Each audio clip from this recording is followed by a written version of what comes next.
Assalamu alaikum wa rahmatullahi ta'ala wa barakatuh. Bismillah ar-Rahman ar-Rahim. Bonjour mes élèves. Aujourd'hui, je traite avec vous l'arithmétique dans Z. Donc là, je commence dès le début. Donc on va définir ce qu'on appelle la divisibilité et la congruence dans Z. Je commence par la partie de divisibilité. Soit A et B de nombre dans Z, on dit que A divise B dans Z lorsque B lui-même est un multiple de A. Ça veut dire quoi? Qu'il n'existe qu'à partir de Z tel que B est égal à K. Par exemple, 3 divise moins 12. Puisque moins 12 est égal à 3 fois moins 4, qui est bien un multiple de 3. Donc on écrit alors A divise B. Donc quel que soit, par exemple là, quel que soit A appartenant à Z, quel que soit K appartenant à N, effectivement A divise KA. 5 divise 5 fois 20, 5 divise 5 fois 8, etc. Et quel que soit A appartenant à Z, A divise 0, donc lorsqu'on prend K égale à 0. Propriété.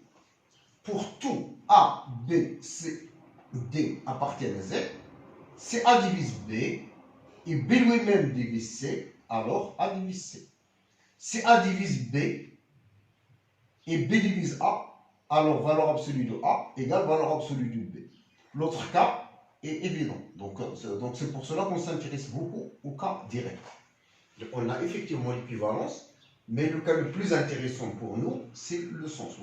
Là, on utilise la divisibilité parfois pour établir l'égalité de deux termes entiers naturels de même signe. Donc voilà, une propriété importante, utile, si D divise A et D divise B, en même temps, alors quel que soit alpha, bêta appartient à Z, D divise alpha A plus bêta B. Et particulièrement D divise A plus B, D divise 2A plus 3B, D divise A moins B, mais faites attention, il faut employer des entiers relatifs. Et voilà. Mais faites attention, vous renversez parfois les choses. Parfois, on voit des élèves qui écrivent par exemple D divise A plus B, donc D divise A et D divise B. Ils renversent toute la chose. C'est une chose à ne pas écrire. C'est faux de dire ça. Par exemple, 10 divise 3 plus 7. Et donc, 10 ne divise ni 3 et ni 7. Un exemple de traitement de ça, comment on applique ça, par exemple, je veux montrer que n et 2n plus 1, les diviseurs communs à n et 2n plus 1 sont 1 et moins 1, c'est-à-dire le plus grand diviseur est donc 1. On va montrer ça. Quel que soit n appartient à z, par exemple. Là, on va par exemple on pose notre DPJCD, D égale à n avec 2n plus 1. Donc, j'ai n, D divise n, et en même temps, D divise n, 2n plus 1. Et donc, qu'est-ce que je fais? J'emploie, par exemple, des facteurs qui vont disparaître n dans mes calculs pour avoir D divise une constante et pour donc déterminer les valeurs possibles. Donc, D divise une combinaison, quelque chose fois n, plus quelque chose d'autre fois 2n plus 1. Et donc, apparemment, c'est moins 2, 1, par exemple. Et donc, D divise 1. Et donc, D appartient à moins 1, 1. Et le plus grand entre moins 1 et 1, donc c'est 1. Donc, le PJCD de 2n plus 1 et avec n avec 2n plus 1 égale 1. Donc, faites attention, c'est une règle à retenir. C'est encore une méthode avec laquelle on démontre que deux nombres sont premiers entre eux. Pour montrer que deux nombres sont premiers entre eux, donc pratiquement, je pose A et B, je pose le PJCD de A et B, c'est D, et je pars du fait que D divise A et D divise B, je manipule avec cette implication-là pour aboutir vers la fin à D divise une valeur 1 par exemple, ou 5 ou quelque chose pour avoir au moins les valeurs possibles que peut avoir le D. Je passe maintenant à la congruence.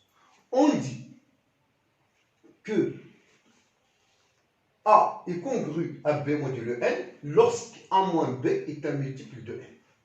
Donc A et B sont congrus modulo n, lorsque n divise la différence A moins B. On écrit donc A droit trait, n autre crochet. En particulier, ce cas particulier encore, c'est à bien noter à l'esprit. C'est très important de noter ça. A est congru à 0 modulo n, c'est seulement si n divise A. C'est important. Parfois, on vous demande de montrer que, par exemple, A est un multiple de n. Ça revient donc à montrer que A est congru à 0 modulo n. Avec la congruence, parfois, on facilite la tâche pour aboutir à ce qu'on veut. Remarque, pour tout A appartient à Z et K appartient à Z, A est congru à A plus Kn modulo n. Ça, c'est une remarque intéressante. Pourquoi? Dans un sens où, par exemple, je veux chercher 7 est congru à combien modulo 18? Des exemples. Je veux par exemple augmenter, j'ajoute 18 et 7. Donc c'est 25. Je peux aussi faire diminuer 7, je retranche 18, donc j'aurai alors moins 11, et ainsi de suite. Donc voilà, toutefois, j'ajoute à 7 un multiple de 18, j'obtiens un nombre qui est congru à 7 modulo 18. C'est pareil ici. Pour avoir des nombres qui sont congrus à A modulo n, ce n'est qu'à ajouter à A les multiples de n. A est congru à B modulo n, ça revient à dire que B est congru à modulo n. Et donc, voilà, c'est évident. Lorsque je dis n divise A moins B, ça revient à dire que n divise B moins A. Et donc, on a, dire que A congru à B modulo n, c'est la même chose de dire B congru à modulo n. C'est-à-dire là, 7 à 25, c'est la même chose de 25 congru à 7. C'est pour cela qu'on dit que A et B sont congrus modulo n. Des règles importantes dans la pratique. Si vous avez A, B, C, D, alpha, bêta, dont Z, qui appartiennent à une étoile, A congru à B modulo n, C congru à D modulo n, alors, j'ai le droit de sommer membre à membre. A plus C est congru à B plus D modulo n. A fois C est congru à B fois D modulo n. Et j'ai le droit d'élever à une puissance. A à la puissance Q congru à B à la puissance Q modulo n. Et j'ai le droit d'appliquer les combinaisons. C'est-à-dire que je peux prendre alpha fois A plus bêta fois C. Je respecte alpha B plus bêta D. Modulo n. Donc j'ai le droit donc alors de multiplier par n'importe quel nombre. Alpha A par exemple est congru à bêta à alpha B. On prend bêta égale à 0 ici. On a alpha A est congru à alpha B modulo n. On a encore une chose à retenir, c'est que alpha A est congru à alpha B aussi modulo alpha n. On peut parfois appliquer ça. Encore comme une propriété, si n appartient à une étoile, A est congru à B modulo n, c'est seulement si A et B ont même reste dans la division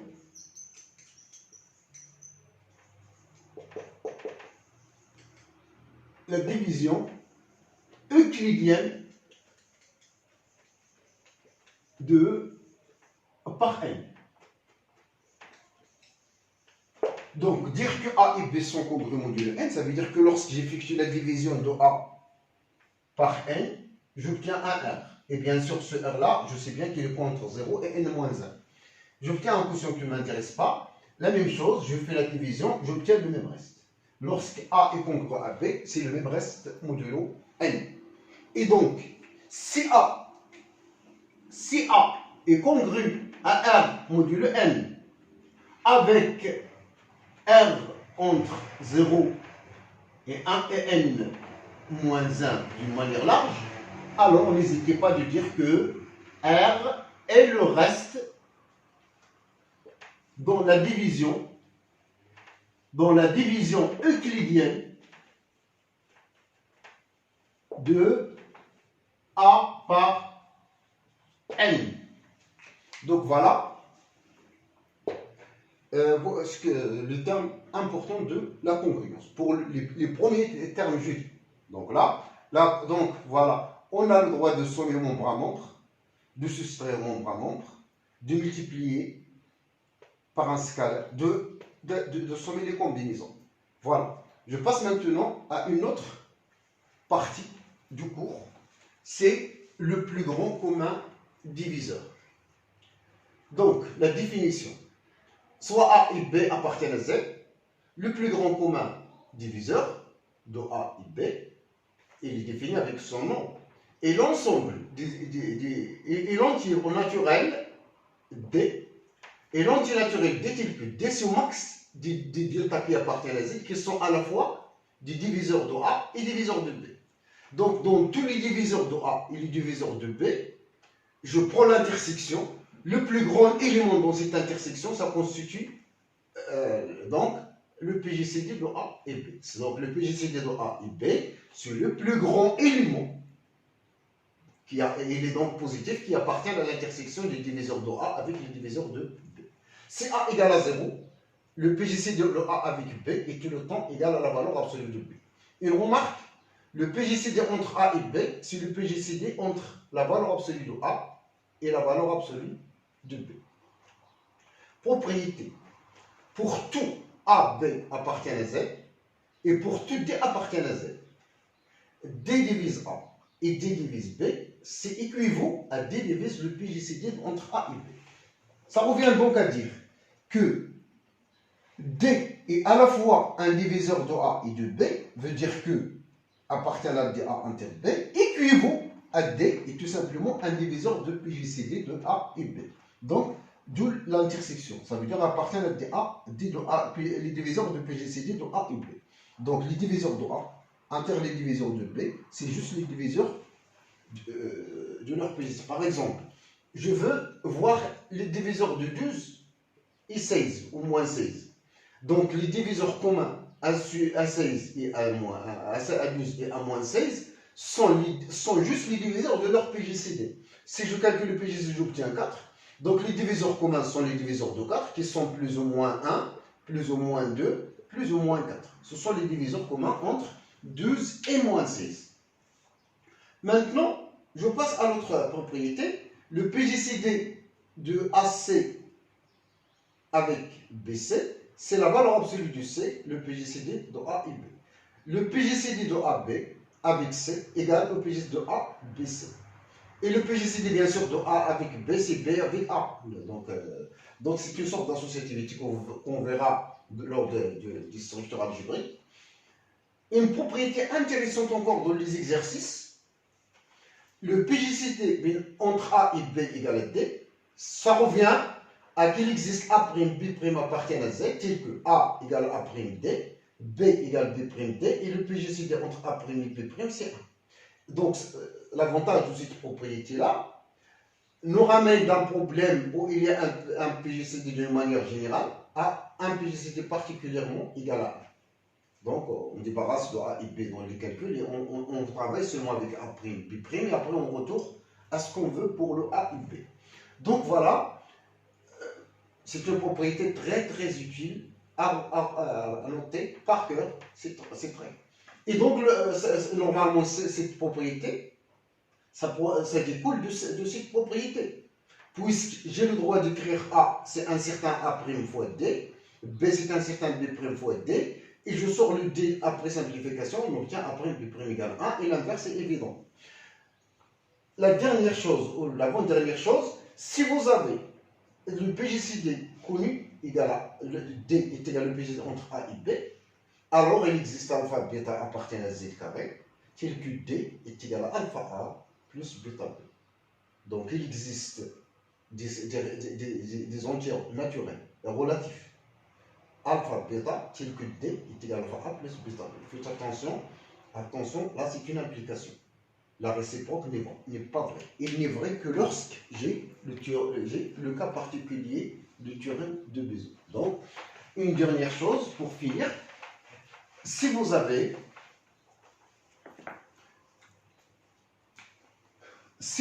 A est égal à BQ plus 1, une division, alors le PGCD entre A et B, c'est juste le PGCD entre A et 1. Ce qui permet donc de réduire. C'est par exemple, A et B sont des nombres très grands, j'effectue la division euclidienne de plus petit et de plus grand par le plus petit pour avoir un reste et un quotient. Et donc, c'est le PGC, donc le plus petit avec le reste que j'obtiens. Et généralement, si vous avez cette relation avec AA, B, Q, R quelconque, sans référer à la division euclidienne, vous avez tout le temps les diviseurs communs AA et B sont les diviseurs de B avec des diviseurs de R. Donc, j'arrête à ce niveau. Je vous remercie et attendez d'autres vidéos la prochaine fois. Donc, durant l'année, il y a des vidéos tout le temps.